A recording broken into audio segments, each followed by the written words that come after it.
Amém. Graça e paz, gente. Amém. Um louvor tremendo, né? Graças a Deus. Bom poder ver vocês aqui. Os visitantes, sejam bem-vindos, todos vocês. É sempre uma alegria a gente ver pessoas nos visitando, né? E prestigiando esse tempo juntos aqui de louvor e adoração ao Senhor.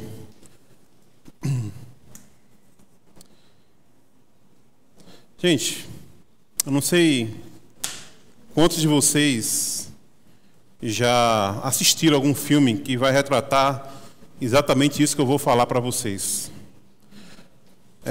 Nos tempos antigos, né, naquela época onde as batalhas eram feitas através de espada, flecha, escudo, né, diferente de hoje, né? Hoje é míssil, né? Joga míssil lá e acabou-se. Não tem mais aquele contato, é muito pouco contato mano a mano. Mas antigamente era assim as batalhas. Nas épocas medievais, antes de Jesus, era guerra frontal mesmo, né? Espada e por aí vai. Mas existia uma prática que é bem interessante. Eu tentei procurar se existia algum nome para esse tipo de prática, mas eu não encontrei. E eu criei um nome, que era o seguinte: quando os dois exércitos oponentes entendiam que não tinha como saber quem ia ganhar, era feito um desafio. E esse desafio eu chamo aí desafio 1 por 1. Obrigado. Desafio 1 por 1. Que desafio era esse? O rei de um exército desafiava o outro rei do outro exército para uma batalha mano a mano. De forma que quem vencesse, quem ficasse vivo, ficasse de pé, ganhava a batalha. Ou então, um rei ou um general poderia escolher um soldado de um exército e o outro soldado do outro exército. E eles iam combater ali, mano a mano, de forma que era um por todos, né? Inclusive o tema aí era um por todos. Quem ganhasse iria evitar um grande derramamento de sangue, iria evitar uma grande carnificina, e aí venceria aquela batalha, ganharia aquela guerra. Quem gosta de assistir filme vai lembrar aí, por exemplo, o filme Troia, né? Troia começa exatamente com uma batalha entre dois exércitos, né? O exército da Grécia, né? E outro exército, não lembro o nome do outro exército, e chega um cara bem grandão lá para fazer o desafio e alguém chama lá Aquiles, né? E chega Aquiles bem pequenininho e Aquiles com um golpe só resolve o problema. A Bíblia, ela retrata um pouco essa história que eu acabei de falar para você. Essa ideia do desafio 1 por 1, né? Eu acho interessante quando eu vejo a cara de vocês, porque eu fico pensando assim, o que vocês estão pensando, né? Onde é que Jesus quer chegar com isso, né? Essas histórias assim mirabolantes, né? Onde é que ele quer chegar com isso? A Bíblia conta que existiu algo semelhante a isso, né? Que é um episódio, né, que vai falar da batalha entre o exército de Israel e o exército filisteu. Naquele momento também foi feito um desafio, foi desafiado um soldado do exército filisteu, né, chamado um tal de Golias. Um homem, um soldado de nada mais, nada menos, mais ou menos 2,90 metros de altura. Vamos colocar aí 3 metros de altura. Imagina o cara era um gigante. E ele desafiou um soldado do exército de Israel para esse 1 a 1. Um contra um por todos. E o que é que a história conta? A história conta que o exército de Israel ficou apavorado com esse desafio. Os soldados estavam com medo. Os soldados de Israel ficaram se sentindo humilhados. Os soldados de Israel se sentiram impotentes diante daquele grande desafio. E todos os dias, Golias, ele chegava até um monte, onde separava os dois exércitos, e Golias chegava e afrontava o exército de Israel. E aí, não tem ninguém para me desafiar, não? Estou esperando. E ele não só fazia isso, não só humilhava o exército de Israel, mas ele também fazia blasfêmia contra contra Deus. Vocês conhecem muito bem essa história. E ninguém tinha coragem para poder encarar aquele desafio, nem mesmo o rei de Israel, que era Saul, que estava ali comandando aquela batalha. Até que certo dia chega um pequeno jovem pastor para levar alimento para os seus irmãos que estavam ali naquela guerra, aquela batalha, né? O nome dele era Davi. Provavelmente ele não foi convocado para a batalha porque ele era muito jovem ainda e também não tinha corpo, né? Ele não tinha habilidades para poder ir para a batalha. E quando Davi chega lá, ele escuta aquele barulho, ele escuta aquele grandalhão gritando e afrontando o exército de Israel, e humilhando os soldados e fazendo várias blasfêmias contra Deus. E Davi fica indignado com aquilo ali, e Davi disse: espera aí, eu vou aceitar esse desafio. Olha só. Eu vou aceitar esse desafio. Eu não vou deixar que esse gigante afronte o exército do Senhor Deus. E a gente sabe da história, né? Davi, ele aceita o desafio, e diante desse desafio, Davi, ele vence o gigante Golias. Davi arranca a cabeça daquele gigante, e Davi volta com a cabeça nas mãos, né, vitorioso para o exército de Israel, que diz: agora vocês também são vitoriosos. A Bíblia diz que o exército de Israel ficou possuído de uma coragem tão grande, de um ânimo tão grande, que eles disseram: agora a gente vai. E eles foram lá, e os soldados dos filisteus tiveram que fugir, e eles mataram vários soldados. Por quê? Porque Davi aceitou o desafio, e Davi, ele venceu por todos aqueles soldados. Todos do exército de Israel puderam afirmar naquele dia que eram vitoriosos, porque Davi pelejou por eles, porque Davi aceitou o desafio e ganhou o desafio contra aquele Golias, aquele gigante. A história diz que depois daquilo ali, o exército de Israel cantaram músicas para Davi, dizendo: Saul matou milhares de filisteus, mas Davi matou dezenas e dezenas de milhares. Fizeram louvores para aquele homem chamado Davi, que não tinha nada a ver com a guerra, mas que lutou naquele momento ali. Essa é uma história fascinante, é uma história linda, e é uma história que pode nos ensinar muito mais daquilo que a gente pode imaginar. Pois bem, captura aí essas informações, essa ideia, e vamos para frente, vamos falar um pouco sobre a série que a gente tem abordado nesse mês de outubro. A gente tem abordado essa série aí, que é Vida Frutífera. Eu não sei se todos vocês já captaram a proposta dessa série Vida Frutífera. O que é Vida Frutífera? Vida Frutífera é um projeto que nós temos como igreja de discipulado mútuo, discipulado um a um. Literalmente, Vida Frutífera é o nome dado para esse material aqui, essa apostila chamada Vida Frutífera. Essa apostila aqui existe nessa igreja desde quando eu entendo de gente, desde quando eu cheguei nessa igreja, esse material aqui existe. Mas esse aqui não é uma simples apostila. Isso aqui é um projeto de discipulado. Isso aqui é um projeto de crescimento espiritual. Isso aqui é um projeto que desafia um cristão mais maduro da igreja a adotar um novo convertido e ajudá-lo a crescer espiritualmente e se tornar cada vez mais parecido com Jesus. Eu trouxe a imagem aqui de uma árvore de cabeça para baixo, porque a proposta do projeto Vida Frutífera é exatamente isso. É que Deus nos chama como árvores para ser frutíferos aqui, enquanto nós estivermos aqui na terra, de forma que essa árvore, ela tenha suas raízes para cima, alimentado por Deus, alimentado pela palavra de Deus. E aí a gente vai dar frutos, e esses frutos vai alcançando pessoas, vai abençoando as pessoas, e vamos formando cada vez mais discípulos de Jesus Cristo. Então eu quero mais uma vez reforçar, né, que esse projeto aqui não é um projeto de gabinete, não é um projeto de gaveta, é um projeto para mim e para você.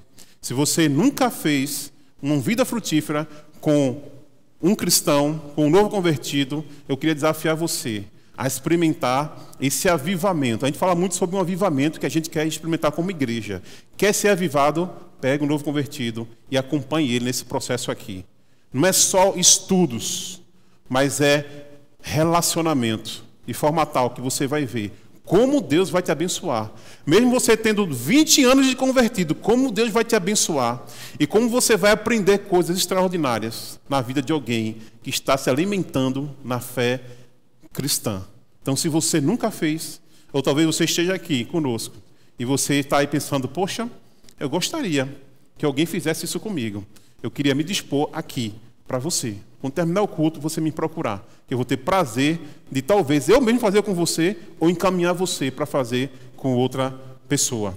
A ideia do projeto Vida Frutífera é a corrente do bem, onde a gente faz com um, de forma que esse um, ele vai chegar um momento que ele vai conseguir fazer com outras pessoas e por aí vai, e por aí vai, por aí vai. Então, a gente fez, inclusive, uma nova edição, né? O Vida Frutífera agora foi feita uma fusão, né, do material do Vida Frutífera com a integração.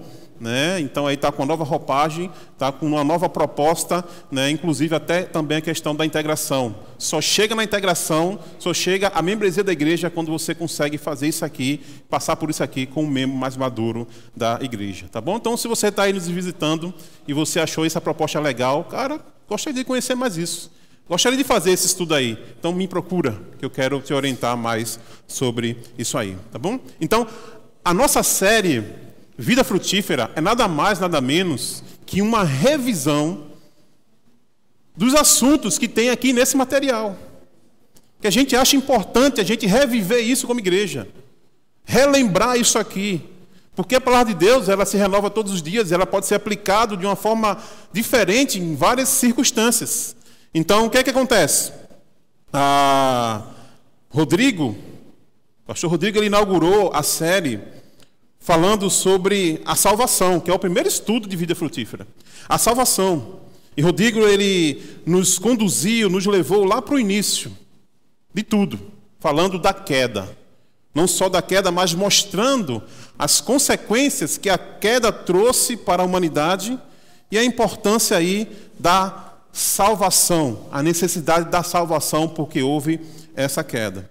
Depois, domingo passado, Cristiano, ele trouxe para nós, falando sobre o perdão, que é também estudo desse material aqui.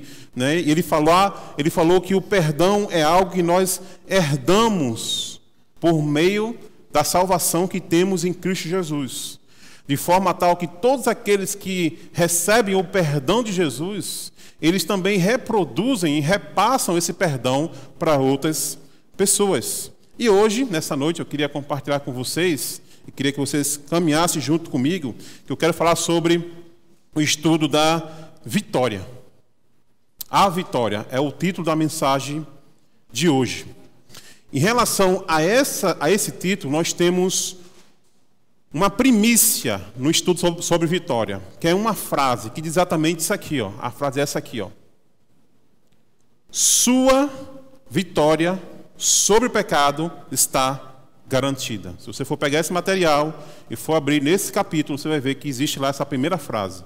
Sua vitória sobre o pecado está garantida. E eu olhei para essa primícia, para essa frase. Durante a semana eu comecei a pensar, eu peguei novamente o material de Vida Frutífera, eu fiz novamente o estudo como se eu estivesse fazendo com outra pessoa, relembrei de um monte de coisa, e eu refleti, pensei e orei, e eu disse, que tal eu fazer a mesma estratégia do material? Que tal eu lançar perguntas sobre essa primícia? E por meio dessas perguntas a gente chegar a algumas conclusões. Então, é exatamente o que eu quero fazer essa noite isso. Eu quero lançar perguntas para essa frase. Basicamente, são 3 perguntas, das quais a gente vai refletir. E as perguntas são 3. O que o pecado tem a ver com a vitória? O que é que o pecado tem a ver com a vitória? Segunda pergunta, quem trouxe vitória sobre o pecado? E a terceira pergunta, como posso garantir a vitória se o jogo ainda não acabou? O jogo ainda não acabou para nenhum de nós. Enquanto nós estivermos vivos, estamos jogando. Mas como garantir a vitória, se ainda o jogo não acabou? Então eu queria convidar vocês a caminhar com a gente, caminhar comigo, para a nossa primeira pergunta, que é: o que o pecado tem a ver com essa vitória, que é a proposta da mensagem de hoje? Bem, como eu falei, Rodrigo, aqui ele falou sobre a queda. E uma das consequências da queda é que ela nos tornou perdedores. Ela nos tornou derrotados. A queda nos tornou escravos. De quem? Do príncipe desse mundo e dominados pelo diabo. Quem é o príncipe desse mundo, gente? Satanás. O diabo. Não é Jesus, tá bom? O príncipe desse mundo é o diabo. Então, se você está aqui e se você reconhece que você é pecador, porque a Bíblia diz que todos nós pecamos, então a nossa realidade é essa. A queda, o pecado, nos deixa derrotado diante de Deus, nos separou de Deus, nos escraviza diante do diabo e diante do pecado. A ideia é que a humanidade, ela estava perdida, ela estava escravizada pelo pecado, dominada pelo diabo. A humanidade era incapaz de mexer uma palha sequer para poder vencer esse grande mal. Nós éramos como um exército de Israel diante do grande gigante Golias. Ali representava nós, quando nós estávamos no mundo do pecado, com medo, impotente, incapaz de vencer aquele inimigo que nos afrontava todos os dias, nos sentindo perdedores e derrotados. A nossa situação, antes de conhecer a Jesus, era exatamente uma situação que talvez vai trazer uma lembrança negativa para você aí agora. Essa aqui, ó. Essa era a nossa realidade. Lembra disso aí? 2014, não é isso? 2014. Nossa situação era igual a isso aí, olha. Brasil versus Alemanha, Copa do Mundo, 2014. O Brasil estava e perdeu ali por 7-1. Lembra disso? Eu lembro exatamente onde eu estava, o que eu estava fazendo. Depois do terceiro gol, me levantei, fui embora assar carne no churrasco lá, porque eu não queria nem assistir mais o jogo, né? Porque a tortura foi muito grande. Todos nós nos lembramos exatamente o que aconteceu naquele dia. 7-1. Por mais que o Brasil fizesse um gol, por mais que nós fizéssemos um gol, porque chegou, né? Quando ficou 6-0, o Brasil vai e faz um gol. Alguém festejou por esse gol aqui? Ninguém festejou, porque não adiantava. Por mais que a gente fizesse um gol, já estávamos perdidos. Já estava 6-0. Já estava chegando ao final. Nada que nós fizéssemos nos levaria à vitória. Na verdade, a gente já estava jogando derrotado. Você já percebeu isso? Que às vezes tem time que já entra derrotado? O Náutico, né? O Náutico. Ó, não foi eu que falei, não. Foi o Lucinho. Aí o pessoal do YouTube aí. A nossa situação era essa, gente, antes de Cristo. E sabe qual era o prêmio da derrota? Qual é o prêmio da derrota para aqueles que se encontram nessa situação? É a condenação eterna no inferno. Esse é o troféu que nós merecíamos, por viver uma vida derrotada pelo pecado.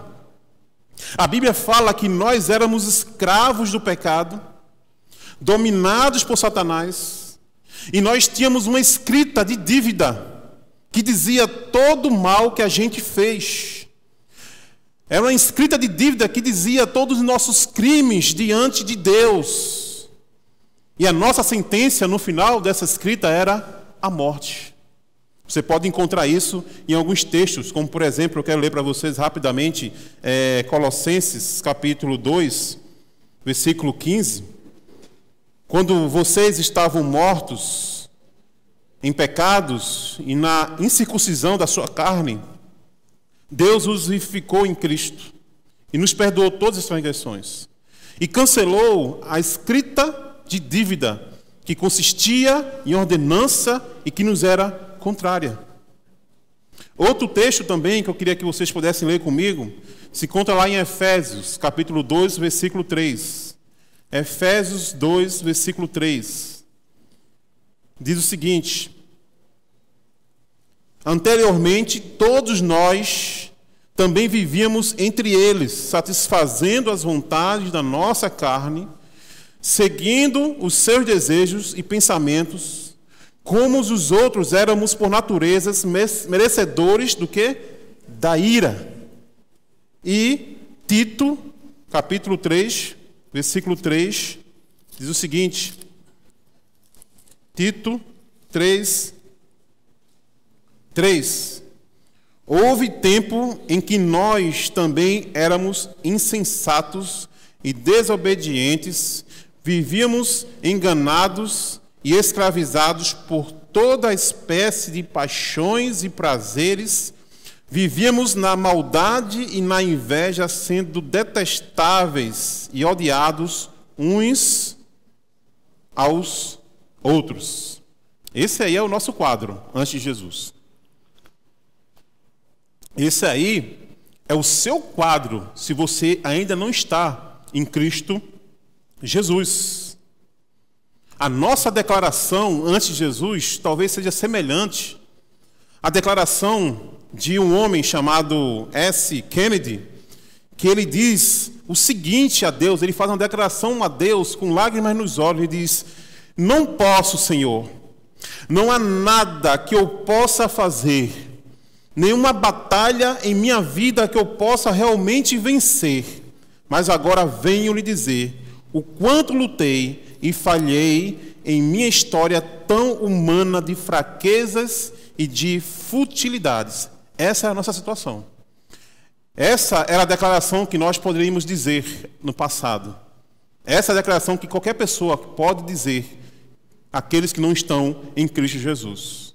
Então, nós falamos de vitória agora, porque antes houve uma derrota. E a derrota foi o quê? A queda. A derrota é o quê? É o pecado. Os nossos antecedentes criminais mostram um passado pregresso, feio, podre, terrível, que somente um milagre poderia nos trazer a vitória. Quem é que poderia trazer a vitória para o Brasil no 7-1? Somente um milagre. E é sobre esse milagre que eu queria usar como ponte para a nossa segunda pergunta, para trazer luz para algumas informações. Quem trouxe vitória sobre o pecado? Quem foi que trouxe vitória sobre o pecado? É claro que não foi aquele que estava escravizado pelo pecado. É óbvio. Se você está preso pelo pecado, você não tem condições de vencer o pecado. Você está derrotado pelo pecado. A resposta para essa pergunta está em toda a história da redenção bíblica. E tem a sua primeira menção lá no início, em Gênesis. Gênesis capítulo 3, versículo 15.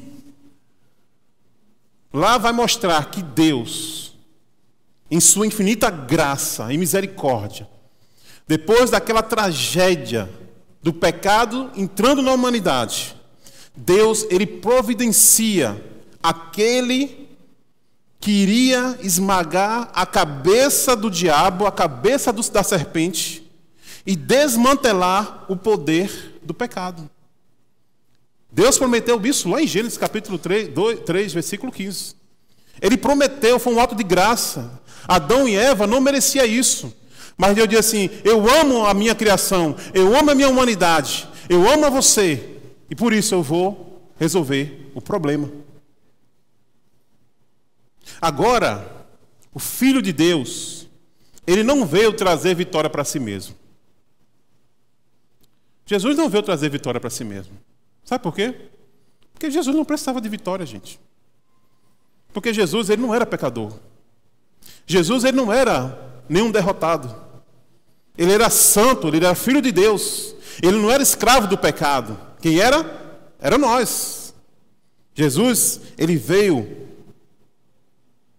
trazer vitória para aqueles que seriam incapazes de vencer a guerra. Aqueles que seriam incapazes de vencer a batalha, o jogo. O placar de 7-1, contrário a nós, estava acontecendo. E já no final do jogo, um jogador inusitado entra no campo e diz: deixa a bola comigo que eu vou resolver a parada. Esse foi o jogador de todos os séculos e de toda a eternidade. Deixa a bola comigo que eu vou resolver essa parada. Então, de uma forma surpreendente, Jesus ele vira o jogo e ele derrota o inimigo, ele derrota o adversário. E a gente não fez nada para ganhar o jogo, assim como o exército de Israel também não fez nada para vencer aquela batalha se não fosse por Davi. Ele fez tudo por nós. Nós ficamos apenas sentados, olhando, e o trabalho que nós tivemos foi de apenas aceitar e reconhecer a vitória de Jesus. É por isso que a salvação em Cristo Jesus, ela parte do reconhecimento do que Ele fez por nós e a aceitação de quem Ele é agora para nós. Jesus venceu por mim e Jesus venceu por você, meu querido. Jesus venceu por você, minha querida. Uma vitória que seria incapaz de nós vencermos. Lembra da batalha, mais uma vez, lá de Israel com os filisteus? Lembra? Algo também muito inusitado aconteceu ali. De repente, um jovem que não tinha nada a ver com a guerra, um jovem que não era guerreiro, um jovem que não vestia armaduras de guerreiro, ele era apenas um simples pastor de ovelhas.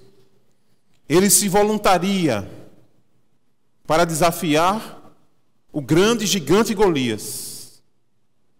Davi, ele era alguém tão improvável para vencer aquele desafio que Golias se sentiu humilhado em lutar com ele. Não tem mais ninguém para me desafiar? Vocês mandam um fracote como esse aí? E com toda a sua humildade, assim como Jesus, com toda a sua humildade, simplicidade, mansidão, Davi ele vai lá, ele resolve a parada, ele volta com a cabeça do Golias e diz para o exército: vocês podem celebrar, eu venci por vocês, eu trouxe a vitória para vocês. Gente, a gratidão do exército de Israel foi tão grande, a gratidão da nação de Israel foi tão grande que não tinha outra coisa que eles podiam fazer senão declarar Davi rei. Ele só pode ser o nosso rei pela vitória que ele trouxe para nós. Quem foi que trouxe a vitória para nós? Pecadores derrotados. Quem trouxe foi o improvável. Foi um improvável. Quem trouxe foi alguém tão vazio dos seus atributos que fez César olhar para ele e dizer: isso é um pobre coitado. Essa pessoa não é quem estão falando que ele é. Quem foi que venceu por nós? Quem foi que trouxe a vitória para nós? Foi um menino Deus, que nasceu numa manjedoura, que cresceu numa cidade de periferia, que foi um simples carpinteiro, porém, que passou a incomodar todo um sistema, tanto religioso, como político, como também um sistema espiritual. Ele não pode ser Deus, diziam os fariseus. Ele não pode ser Deus. Ele não pode ser um rei, desse Pilatos. Ele não pode ser um rei. Não é possível que ele seja um rei. E ele não pode ser o Filho de Deus. acreditavam no sistema espiritual. É improvável que ele seja isso que todo mundo fala que ele é. É improvável que seja isso que ele declara ser. É improvável. Quem trouxe a vitória para nós foi um improvável. Ele era o improvável. Ele era um paradoxo. Ele era um inusitado no plano redentor de Deus. Por que Jesus era um inusitado?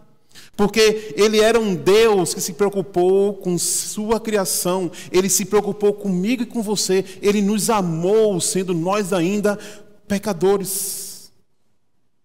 Ele se tornou homem por mim e por você. Porque ele era um inusitado. Porque ele não veio para ser servido, mas ele veio para servir com humildade, mansidão, e ele veio para servir com a sua própria vida.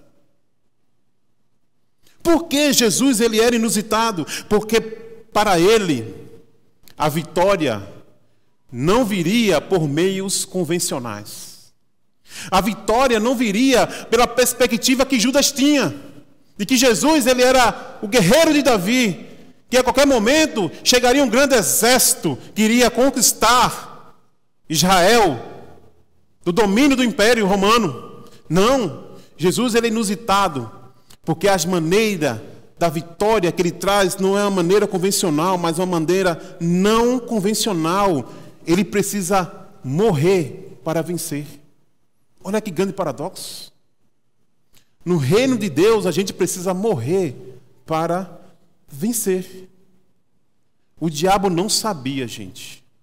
E esse é o entendimento que eu tenho. O diabo não sabia. Mas foi lá na cruz que Jesus, ele fez o seu grande golaço contra a esfera espiritual. Foi lá na cruz que Jesus lançou a pedra na cabeça da serpente, no meio da testa dela. E no terceiro dia, ele deu o seu grande brado de vitória. Eu venci o mal. Eu venci o Satanás. Colossenses, capítulo 2, versículo 13, versículo 15. Mais uma vez, se você puder abrir e acompanhar comigo, vai retratar muito bem como é que Jesus trouxe essa vitória para nós. Primeiro a gente já viu no versículo 13, no capítulo 2 de Colossenses, que nós estávamos mortos nos nossos pecados. Que a gente vivia na incircuncisão da carne, que Deus nos amou. O versículo 13 vai falar exatamente isso. E como é que Jesus, então, nos dá a vitória? Aí eu quero que você preste atenção no versículo 14. Ele quer que ele faça no versículo 14. Vai dizer que ele cancelou a escrita de dívida, que falava o nosso crime, que falava a nossa sentença, inclusive. E ele levou para a cruz, assumindo para si esse escrito de dívida. O que é que significa esse escrito de dívida? Na época do Império Romano, todos aqueles que eram presos ficavam numa jaula, numa cela, e na frente da porta era colocado um papel pendurado. Eles colocavam pendurado um papel que era o escrito de dívida, os crimes cometidos por aquela pessoa. E ali vinham os relatos. Ele está sendo condenado por isso, isso, isso, isso. E no final, qual é a sentença? Morte. Queimado vivo, enforcado, empalado, crucificado, não sei que tipo de morte. Mas sempre no final era a morte. E o que é que Jesus faz? Jesus, ele cancelou o escrito de dívida. Não no fato de que a partir de agora não vai ter mais nenhum tipo de execução, não. Ele cancelou porque ele levou para ele mesmo. Ele pendurou na cruz e diz: é em mim que será julgado todos esses crimes. Foi por meio dessa atitude de Jesus que ele trouxe vitória para mim e para você. Agora olha que coisa linda, gente. Versículo 15. Versículo 15. Vai dizer que Jesus, diante disso, diante do que ele fez ali na cruz, ele despojou o inimigo e ele fez dele um escárnio. Ele fez do inimigo um espetáculo público de humilhação. Deixa eu ler aqui o versículo 15. Tendo despojado os poderes e as autoridades, fez deles um espetáculo público, triunfando sobre ele na cruz. A gente cantou sobre isso aqui nessa noite. O que é que acontece aqui? Era uma prática comum para o Império Romano. Quando o general saía para uma batalha, ele vencia aquela batalha, e o que acontecia? O general voltava para a cidade num cortejo, num desfile militar, triunfante. E quem é que vinha na frente, sentado num cavalo branco do general? O vencedor, o general. Atrás do general vinham os soldados que lutaram aquela guerra. Depois dos soldados, o que é que vinha? Todos os despojos. Jesus despojou o inimigo. O que são despojos? Toda a riqueza, todos os objetos, todos os utensílios que o inimigo tinha, foi tirado dele, o inimigo foi desnudado. E ele vem como despojos para aquele que venceu. E por último, nesse cortejo, agora imagina esse cortejo rodeado de um lado, pessoas celebrando, e do outro pessoas celebrando a vitória do seu grande general. Por último, quem vinha? O inimigo que foi vencido. Ele vinha humilhado, acorrentado, sabendo que ele perdeu a batalha. Enquanto ele ia desfilando ali, ferido, ele era humilhado pelos súditos do rei, pelo súdito do general. Jesus fez isso com o diabo e todos os demônios.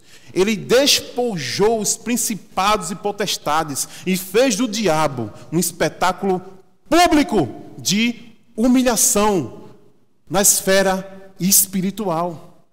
Foi isso que Jesus fez por nós. Por esse motivo, a gente pode declarar, eu não sei quantos de vocês podem repetir essa frase comigo: Jesus, ele é o autor e consumador da minha fé, da minha salvação e da minha vitória contra o pecado. Vocês podem repetir isso comigo, gente? Se você tem essa convicção, repita essa frase comigo: Jesus é o autor e consumador da minha fé, da minha salvação e da minha vitória contra o pecado. Aleluias, aleluias. Eu queria partir para a nossa última pergunta, sendo lançada para aquela primícia. Como posso então garantir a vitória se o jogo ainda não terminou? O jogo ainda não acabou. E a resposta eu começo dizendo o seguinte: nenhum de nós podemos garantir uma vitória. Nenhum de nós podemos garantir essa vitória, porque, na verdade, ela já foi garantida. Ela já foi prometida. Ela já foi compartilhada por Jesus para mim e para você. Não foi a gente que conquistou essa vitória, mas foi Ele que a conquistou. Por isso, gente, a garantia é Jesus. A garantia da nossa vitória são as marcas da cruz em Cristo Jesus. A garantia da vitória é o sangue derramado naquele madeiro. A garantia da vitória é o Espírito Santo, que é o penhor da salvação, do qual Jesus colocou dentro dos nossos corações, da minha vida e da sua vida. A vitória da salvação já foi garantida. Nós fomos salvos, nós somos salvos e nós seremos salvos em Cristo Jesus. Nesse sentido, nós fomos vitoriosos, nós somos vitoriosos e nós também seremos vitoriosos para a glória de Deus. E talvez um dos textos mais lindos e fantásticos que pode trazer encorajamento e ânimo para nossos corações nessa noite seja o que eu vou compartilhar com vocês agora. Romanos capítulo 8, versículo 31 a 39. Eu queria faço questão de ler esse texto. Romanos capítulo 8, gente. Olha que texto lindo. Para você que esteja aí, talvez se sentindo derrotado. Romanos capítulo 8. Versículo 31 ao 39. Diz assim: que diremos, pois, diante destas coisas? Se Deus é por nós, quem será contra nós? Aquele que não poupou seu próprio filho, mas o entregou por todos nós, como não nos dará juntamente com ele e de graça todas as coisas? Quem fará alguma acusação contra os escolhidos de Deus? É Deus que os justifica. Quem os condenará? Foi Cristo Jesus que morreu e mais, que ressuscitou e está à direita de Deus e também intercede por nós. Quem nos separará do amor de Cristo? Quem, gente? Será tribulação, ou angústia, ou perseguição, ou fome, ou nudez, ou perigo, ou espada? Como está escrito, por amor de ti, enfrentamos a morte todos os dias. Somos considerados como ovelhas destinadas ao matadouro. Versículo 37. Mas em todas essas coisas somos mais que vencedores. Deixa eu deixar uma observação aqui. A gente não é apenas vencedores. Nós somos mais que vencedores. Sobrepõe qualquer coisa que a gente pode imaginar. Nós somos muito mais do que vencedores por meio daquele que nos amou. Pois estou convencido, Paulo diz. E essa convicção tem que também estar no nosso coração. De que nem morte, nem vida, nem anjos, nem demônios, nem um presente, nem um futuro, nem qualquer poder, nem altura, nem profundidade, nem qualquer outra coisa na criação será capaz de nos separar do amor de Deus que está em Cristo Jesus, nosso Senhor. Tem dúvida da tua vitória? Leia isso aqui todos os dias de manhã. Que você vai sair para o trabalho, você vai sair para a escola, você vai sair para a faculdade, você vai sair para a rua. Não como um derrotado, mas como um vitorioso. Entendendo que ninguém pode separar a gente do amor de Deus, que nós somos mais que vencedores em Cristo Jesus. Agora tem uma questão muito importante. Desculpa aqui. Tem uma questão importante. Podemos ser vitoriosos como se fosse um derrotado, ou nós podemos ser um vitorioso vibrante. Tem essas duas situações. Você pode ser como os soldados do exército de Israel, que vibraram ali com a vitória, com Davi, feliz da vida, motivado, com ânimo lá em cima, andando e vivendo como vencedor. Mas você pode ser como um Saul, que mesmo vitorioso, voltou para o seu reinado como um derrotado, carregando dentro do seu coração ciúmes, invejas, raiva e amargura por causa de Davi. O exército de Davi, ele tinha que vibrar com a vitória que foi conquistada, mas cuidado, e preste atenção no que eu vou falar. Ao mesmo tempo que o exército de Davi tinha que celebrar a vitória e vibrar, também tinha que vigiar. Por que tinha que vigiar? Porque Davi tinha derrotado Golias. Mas a Bíblia diz que Golias tinha 4 irmãos. E os irmãos de Golias eram tão gigantes como Golias. Talvez seja por esse motivo que Davi, quando foi pegar as pedras para lutar contra Golias, ele não pegou uma pedra, ele pegou 5 pedras. Suficiente para derrotar cada um dos irmãos de Golias. Eu queria que a gente entendesse uma coisa. Jesus, ele já pisou na cabeça da serpente. Jesus já torou a cabeça da serpente. Ele já garantiu a nossa vitória. Mas, gente, enquanto a serpente estiver ainda aqui, Enquanto a serpente ainda não for derrotada definitivamente, ela ainda pode trazer um estrago grande para mim e para você. Você sabia que uma cobra, mesmo torando a cabeça dela, ela pode morder você? Eu já vi um vídeo que um homem arranca a cabeça da cobra e quando ele vai pegar a cabeça da cobra, ela consegue ainda morder ele, mesmo com a cabeça decepada. Enquanto o diabo não for completamente destruído, porque ele está tombando com um golpe fatal que ele recebeu na cabeça, ele ainda pode trazer muito estrago para mim e para você. Por esse motivo, enquanto o jogo não terminar, temos ainda 3 inimigos para nós cuidarmos, para nós vigiarmos todos os dias, para não vivermos derrotados por causa desses inimigos. Quais são esses inimigos? O diabo, a carne e o mundo. 3 gigantes que se levantam contra nós todos os dias, são ou não é?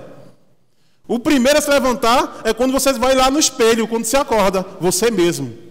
Existe um gigante dentro de você querendo te derrotar todos os dias, chamado a carne. Mas, se a gente usar as pedras corretas, as pedras necessárias, poderemos vencer todos esses gigantes até que o jogo termine. E quais são essas pedras que a gente pode usar? Exatamente essa aí que eu trouxe. Primeiro, a palavra de Deus. A Bíblia, todos os dias, uma vida de devocional, de compreensão da palavra de Deus. Salmo 119, versículo 11, diz: guardei a tua palavra no meu coração para não pecar contra ti. A palavra de Deus, ela nos fortalece, ela nos arma contra as mentiras do diabo, gente. Porque a maior técnica do diabo, e a única que ele tem, são mentiras. É de nos convencer a cairmos. E de nos convencer com mentiras e fake news que nós somos derrotados. A palavra de Deus, que foi usada por Jesus para combater o inimigo, ela diz e ela garante o futuro derrotado do diabo. Ele já é derrotado. Mas para isso precisamos ter convicção na palavra de Deus. A outra pedra seria a oração. Se colocar diante de Deus. Mateus 26, 41, Jesus vai dizer: vigiai e orai. O tempo todo. Charles Spurgeon disse certa vez o seguinte, que para ficarmos em pé diante dos homens, precisamos viver ajoelhados diante de Deus, quietos para ouvir a sua voz. A oração é uma das pedras fundamentais para nós nos mantermos vitoriosos diante dos ataques dos grandes gigantes que se levantam contra nós. A outra pedra, a submissão a Deus. Tiago 7, 4, 7. Submetam-se ao Senhor e o diabo fugirá de vós. Corin Table, ela disse certa vez o seguinte, que o primeiro passo para alcançar a vitória é confiar e se submeter a Deus. Submeta a Deus, obedeça a Deus. Ande segundo os caminhos de Deus e você terá vitória diante do leão que quer te engolir todos os dias. E a última pedra, que eu acho também extremamente importante, é comunhão com o corpo de Cristo e com um pequeno grupo. Tiago 5,16, confessem seus pecados e orem uns pelos outros. Provérbios 27,17, assim como um ferro afia o ferro, assim um homem é o seu companheiro. Gente, se você não está num grupo pequeno, você está perdendo a bênção de se fortalecer todas as vezes que você se encontra nesse processo de discipulado. Porque se para você, a tua vitamina para se fortalecer for só aqui no domingo à noite, sinto muito, mas você não vai ter muita vitória. O grupo pequeno, esse momento de comunhão, é um espaço onde a gente pode confessar as nossas tentações, para não precisar confessar os nossos pecados. E ali a gente se fortalece cada vez mais. Eu quero concluir, meu tempo já se esgotou. Eu quero concluir afirmando mais uma vez a nossa primícia do estudo sobre a vitória na apostila Vida Frutífera. Sua vitória sobre o pecado está garantida. Isso é um fato, gente. Isso é uma afirmação, ponto final. Mas ao mesmo tempo a gente pode também usar essa frase como uma pergunta. E fica dessa forma: sua vitória sobre o pecado está garantida? É uma pergunta que tem que fazer cada um de nós aqui avaliarmos. Será que você que está aqui nessa noite pode ter a convicção de dizer que a tua vitória sobre o pecado está de fato garantida?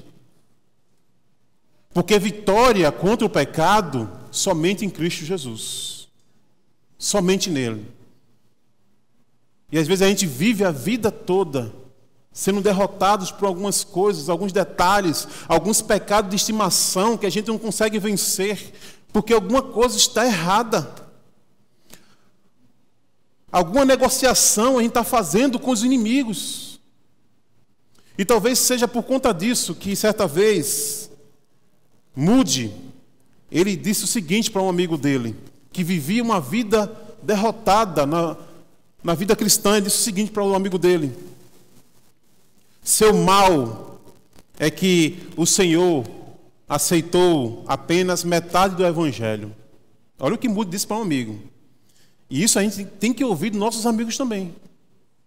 Porque quem ama tem que falar a verdade. Seu mal é que o Senhor aceitou apenas metade do Evangelho. Cristo não só morreu para salvá-lo da pena do pecado. Esta é uma metade do Evangelho. A outra metade é o fato de que a ele foi entregue todo o poder no céu e na terra para lhe dar a vitória sobre a influência dominante do pecado.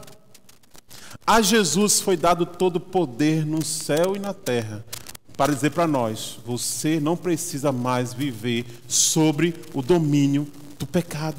Seja ele qual for, você pode vencê-lo, porque você é um vitorioso.